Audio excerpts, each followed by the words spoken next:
اللہ اللہ اللہ۔ سورہ حج کی آیت نمبر 26، سورہ حج کا چوتھا رکوع اور 17ویں پارے کا 11واں رکوع۔ اللہ رب العالمین نے ارشاد فرمایا وَإِذْ بَوَّأْنَا لِإِبْرَاهِيمَ مَكَانَ الْبَيْتِ، اور جب کہ ہم نے ابراہیم کو اس گھر کا ٹھکانہ ٹھیک بتا دیا، اللہ تشرک بی شیئا، اور حکم دیا کہ میرا کوئی شریک نہ کر، وَطَهِّرْ بَيْتِيَ لِلطَّائِفِينَ، اور میرا گھر ستھرا رکھ طواف والوں کے لیے، والقائمین والرکع السجود، اور اعتکاف والوں کے لیے اور رکوع سجدے والوں کے لیے۔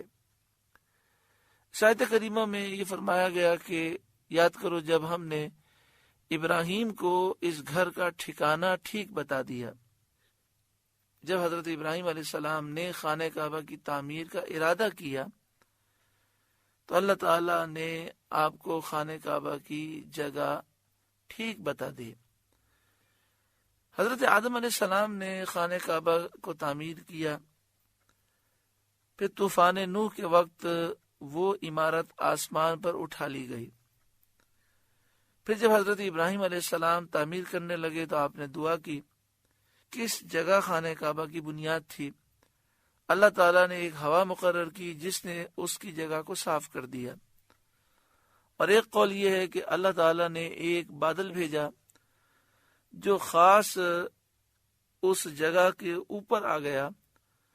جہاں پہلے خانہ کعبہ کی عمارت تھی۔ اس طرح حضرت ابراہیم علیہ السلام کو کعبہ شریف کی جگہ بتائی گئی اور آپ نے اس کی قدیم بنیاد پر عمارت کعبہ تعمیر کی۔ اللہ تعالیٰ نے آپ کو وحی فرمائی اور حکم دیا کہ میرا کوئی شریک نہ کر، اور میرا گھر صاف رکھ، پاک رکھ، ستھرا رکھ، شرک سے پاک رکھ، بتوں سے پاک رکھ، اور ہر قسم کی گندگیوں سے پاک رکھ، طواف والوں، اعتکاف والوں اور رکوع سجدے والوں کے لیے، یعنی نمازیوں کے لیے۔ وَأَذِّن فِي النَّاسِ بِالْحَجِّ، اور لوگوں میں حج کی عام ندا کر دے۔ چنانچہ حضرت ابراہیم علیہ السلام نے جبل ابی قبیس پر چڑھ کر سارے جہاں کے لوگوں کو ندا کر دی کہ بیت اللہ کا حج کرو۔ جبل ابی قبیس مکہ مکرمہ میں صفا مروہ پر ہم سعی کرتے ہیں، تو مروہ پہ جب پہنچے تو باب المروہ سے باہر نکلیں تو سامنے شاہی محل ہے۔ شاہی محل کی جگہ پر پہلے جبل ابی قبیس تھا، تو اس کے اوپر چڑھ کر آپ نے لوگوں کو ندا کی کہ بیت اللہ کا حج کرو۔ جن کے نصیب میں حج ہے انہوں نے باپ کی پشت میں اور ماں کے پیٹ سے جواب دیا، لبیک اللہم لبیک۔ حضرت حسن رضی اللہ تعالیٰ عنہ کا قول ہے کہ اس آیت میں اذن کا خطاب سید عالم صلی اللہ علیہ وآلہ وسلم کو ہے۔ چنانچہ حجۃ الوداع کے موقع پر آپ صلی اللہ علیہ وسلم نے ارشاد فرمایا، اے لوگوں، اللہ نے تم پر حج فرض کیا تو حج کرو۔ اللہ رب العالمین سورہ حج کے طفیل اور حضرت ابراہیم علیہ السلام نے جو حج کی ندا کی اس کے طفیل، اللہ تعالی ہمیں اپنے فضل و کرم سے ہر سال حج مقبول و مبرور کی سعادت نصیب فرمائے۔ یأتوک رجالا وعلی کل ضامر یأتین من کل فج عمیق، وہ تیرے پاس حاضر ہوں گے پیادہ، پیدل، رجالن پیدل، جو قریب کے لوگ ہوں گے وہ پیدل آئیں گے۔ یأتوک رجالن، وہ تیرے پاس حاضر ہوں گے پیادہ، پیدل، وعلی کل ضامر، اور ہر دبلی اونٹنی پر، یأتین من کل فج عمیق، کہ ہر دور کی راہ سے آتی ہیں، یعنی وہ اونٹنیاں جو موٹی ہوتی ہیں لیکن دور سے چلتی ہیں، جب مکے پہنچتی ہیں تو دبلی ہو جاتی ہیں، اتنے دور دور سے لوگ آئیں گے۔ جیسا کہ تفسیر خزائن عرفان میں لکھا، اور کثرت سیر و سفر سے دبلی ہو جاتی ہیں۔ لِيَشْهَدُوا مَنَافِعَ لَهُمْ، تاکہ وہ اپنا فائدہ پائیں۔ حج میں دینی فائدے بھی ہیں، دنیاوی فائدے بھی ہیں، جو اس عبادت کے ساتھ خاص ہیں، دوسری عبادت میں نہیں پائے جاتے۔ وَيَذْكُرُ اسْمَ اللَّهِ فِي أَيَّامٍ مَّعْلُومَاتٍ، اور اللہ کا نام لیں جانے ہوئے دنوں میں، یعنی ذبح کے وقت۔ اور ایام معلومات جانے ہوئے دن سے ذی الحجہ کا عشرہ مراد ہے، جیسا کہ حضرت علی اور حضرت عبداللہ بن عباس، حضرت حسن اور حضرت قتادہ رضی اللہ تعالی عنہم کا قول ہے، اور یہی مذہب ہے ہمارے امام اعظم ابو حنیفہ رضی اللہ تعالی عنہ کا۔ اور حضرت امام ابو یوسف اور امام محمد کے نزدیک ایام معلومات جانے ہوئے دنوں سے مراد ایام نہر ہیں، قربانی کے دن ہیں، اور یہ قول ہے حضرت عبداللہ بن عمر رضی اللہ تعالی عنہما کا۔ ہر تقدیر پر، ہر صورت پر یہاں ان دنوں سے خاص روز عید مراد ہے، یعنی ایام معلومات سے جو بھی مراد لیا جائے، لیکن یہاں پر 10 ذی الحجہ کا ذکر کیا جا رہا ہے۔ لیشہدوا منافع لہم، تاکہ وہ اپنا فائدہ پائیں، وَيَذْكُرُ اسْمَ اللَّهِ فِي أَيَّامٍ معلومات، اور اللہ کا نام لیں جانے ہوئے دنوں میں، عَلَى مَا رَزَقَهُم مِّن بَهِيمَةِ الْأَنْعَامِ، اس پر کہ انہیں روزی دی بے زبان چوپائے، یعنی اونٹ، گائے، بکری، بھیڑ، تو اس پر اللہ کا شکر ادا کریں، اللہ کا ذکر کریں، اور ان جانوروں کو ذبح کریں، بسم اللہ یا اللہ اکبر پڑھیں۔ فَكُلُوا مِنْهَا، تو ان میں سے تم خود کھاؤ، وَأَطْعِمُوا الْبَائِسَ الْفَقِيرَ، اور مصیبت زدہ محتاج کو کھلاؤ۔ جو قربانی نفلی ہے اور جو قربانی حج قران اور حج تمتع کی ہے، حج افراد کی ہے، اس کا کھانا جائز ہے۔ اور جو قربانی منت کی ہے یا جو قربانی دم کے طور پر ہے، جو قربانی جرم کے کفارے میں ہے، جرمانے میں ہے، تو اسے ہم نہیں کھا سکتے، وہ غریبوں کو کھلایا جائے۔ ثم یقدو تفسہم، پھر اپنا میل کچیل اتارے، یعنی جب انہوں نے وقوف عرفہ کر لیا، پھر وقوف عرفہ کے بعد مینا پہنچ گئے اور شیطان کو کنکریاں مار لیں، 10 ذی الحجہ کو بڑے شیطان کو جب کنکریاں مار لیں اور پھر قربانی ہو گئی، تو پھر انہیں چاہیے کہ وہ مونچھیں کتروائیں، ناخن تراشیں، بغلوں اور زیر ناف کے بال دور کریں۔ ثم یقدو تفسہم، پھر اپنا میل کچیل اتاریں، وَلْيُوفُوا نُذُورَهُمْ، اور اپنی منتیں پوری کریں جو انہوں نے مانی ہوں، وَلْيَطَّوَّفُوا بِالْبَيْتِ الْعَتِيقِ، اور اس آزاد گھر کا طواف کریں، یعنی جب وہ قربانی سے اور احرام کی پابندیوں سے فارغ ہوئے تو اب وہ بیت اللہ شریف جائیں اور طواف زیارت کریں۔ احرام کی اکثر پابندیاں قربانی کرنے کے بعد، حلق کرانے کے بعد ختم ہو جاتی ہیں۔ ہاں، صرف جو میاں بیوی کے تعلقات ہیں وہ ممنوع رہتے ہیں اور وہ طواف زیارت کے بعد حلال ہوتے ہیں۔ ذالک، بات یہ ہے، وَمَن يُعَظِّمْ حُرُمَاتِ اللَّهِ، اور جو اللہ کی حرمتوں کی تعظیم کرے، یعنی اس کے احکام کی تعظیم کرے، چاہے وہ حج کے مناسک ہوں یا اس کے علاوہ اور احکام ہوں۔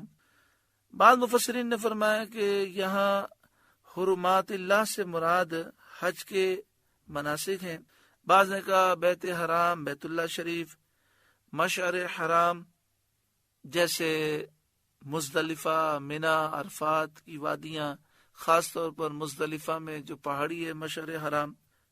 شہر حرام یعنی ذی الحجہ کا مہینہ، بلد حرام یعنی مکہ مکرمہ، اور مسجد حرام، یہ ساری چیزیں مراد ہیں۔ بات یہ ہے، اور جو اللہ کی حرمتوں کی تعظیم کرے فَهُوَ خَيْرٌ لَهُ عِنْدَ رَبِّهِ، تو وہ اس کے لیے اس کے رب کے یہاں بھلا ہے۔ وَأُحِلَّتْ لَكُمُ الْأَنْعَامُ، اور تمہارے لیے حلال کیے گئے بے زبان چوپائے کہ انہیں ذبح کر کے کھاؤ۔ الا ما یتلا علیکم، سوا ان کے جن کی ممانعت تم پر پڑھی جاتی ہے، یعنی جیسے سورہ مائدہ اور دیگر مقامات پر بیان کیا گیا کہ کون کون سے جانور تم پر حرام ہیں، تو جو حرام ہیں ان کے علاوہ چوپائے، جو حلال ہیں انہیں کھاؤ ذبح کر کے۔ فَاجْتَنِبُوا الرِّجْسَ مِنَ الْأَوْثَانِ، تو دور رہو بتوں کی گندگی سے، کیونکہ بتوں کی پوجا کرنا بدترین گندگی سے اپنے آپ کو آلودہ کرنا ہے۔ وَاجْتَنِبُوا قَوْلَ الزُّورِ، اور جھوٹی بات سے بچو۔ حنفاء للہ، غیر مشرکین بہ، ایک اللہ کے ہو کر کہ اس کا شریک کسی کو نہ کرو۔ ومن یشرک باللہ، اور جو اللہ کا شریک کرے، فکأنما خر من السماء، وہ گویا گرا آسمان سے، فتخطفہ الطیر، کہ پرندے اسے اچک لے جاتے ہیں، او تہوی بہ الریح فی مکان سحیق، یا ہوا اسے کسی دور جگہ پھینکتی ہے، یعنی پرندے اسے لے جاتے ہیں، اچک لے جاتے ہیں اور بوٹی بوٹی کر کے کھا جاتے ہیں، یا ہوا اسے کسی دور جگہ پھینکتی ہے۔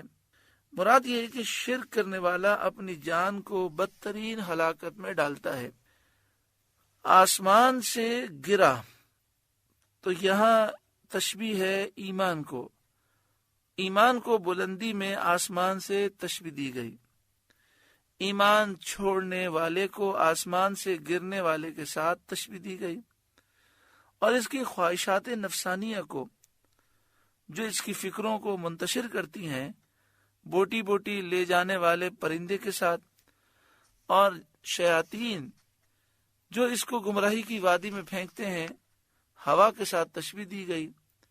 اور اس نفیس تشبیہ سے شرک کا انجام بد سمجھایا گیا کہ جو اللہ کے سوا کسی کو خدا الہ معبود سمجھے وہ تباہ و برباد ہوا۔ ذالک، بات یہ ہے، وَمَن يُعَظِّمْ شَعَائِرَ اللَّهِ، اور جو اللہ کے نشانوں کی تعظیم کرے، فَإِنَّهَا مِن تَقْوَى الْقُلُوبِ، تو یہ دلوں کی پرہیزگاری سے ہے۔ حضرت عبداللہ بن عباس رضی اللہ تعالی عنہما نے فرمایا کہ شاعر اللہ سے مراد بدنے اور ہدایہ ہیں، اور ان کی تعظیم یہ ہے کہ وہ فربا ہوں، خوبصورت ہوں اور قیمتی لیے جائیں۔ بعض مفسرین نے فرمایا کہ اللہ کی تمام نشانیوں کی تعظیم ضروری ہے، لیکن چونکہ یہاں پر حج کا ذکر ہے تو مثال کے طور پر مفسرین نے فرمایا کہ جانور مراد ہیں جنہیں ہم اللہ کی راہ میں ذبح کرتے ہیں،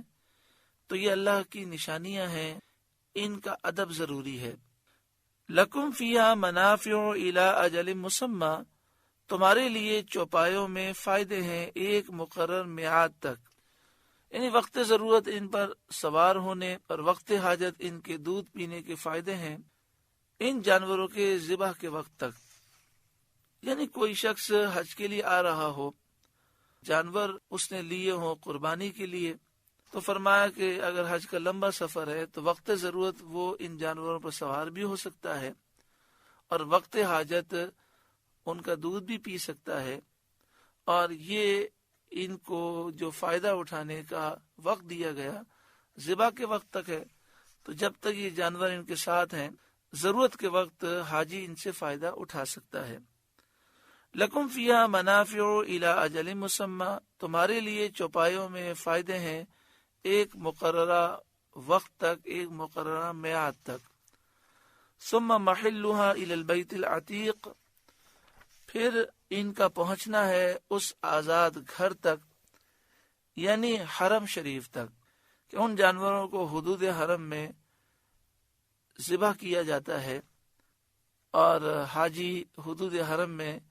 ان جانوروں کو جب ذبح کرتا ہے تو عظیم الشان فضیلتیں پاتا ہے۔ یہ مسئلہ تو آپ جانتے ہی ہیں کہ جو حج تمتع کرنے والا ہے، حج قران کرنے والا ہے، اس پر قربانی کرنا واجب ہے، اور جو حج افراد کرنے والا ہے اس پر قربانی کرنا مستحب ہے۔ حج تمتع اور حج قران والے وہ ہوتے ہیں جو ایام حج میں عمرہ بھی کرتے ہیں اور حج بھی کرتے ہیں،